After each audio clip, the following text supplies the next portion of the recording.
Today I'm going to be showing a move that you probably already heard of, that is the baseball swing. This move takes up a lot of space, so make sure you choose your area wisely and be aware of your surroundings so you can do this move safely. To start your baseball swing, you want to be in a front or forward stance away from the direction you want to go. So if I want to go this way and my target's over here, my forward stance will be towards my right here. I'm then going to hold the bow towards the end, hands together, elbows up so my arms are horizontal and the bow is vertical.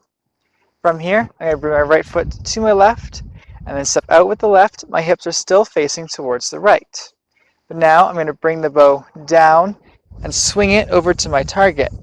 As I would hit my target, my hips are going to shift so that they're now facing the same way. This will give the strike more power. And then as the bow comes through the target, my arms are going to go behind my head and then back all the way around back to the front, completing the 360 and stopping in front of me.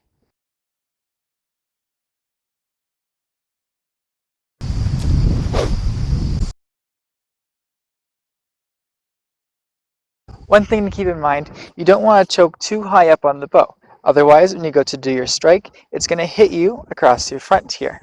That can be quite painful. You want to make sure you have lots of clearance so you can do the strike properly without hitting yourself.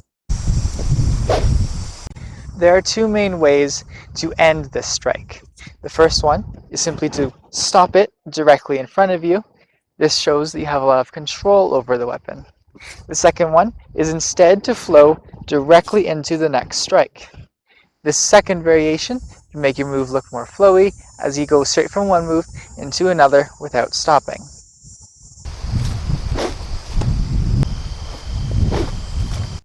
Thanks for watching this whole video. I hope you learned something. If you did, please give that thumbs up, leave any questions in the comments below, and check out my channel for other videos.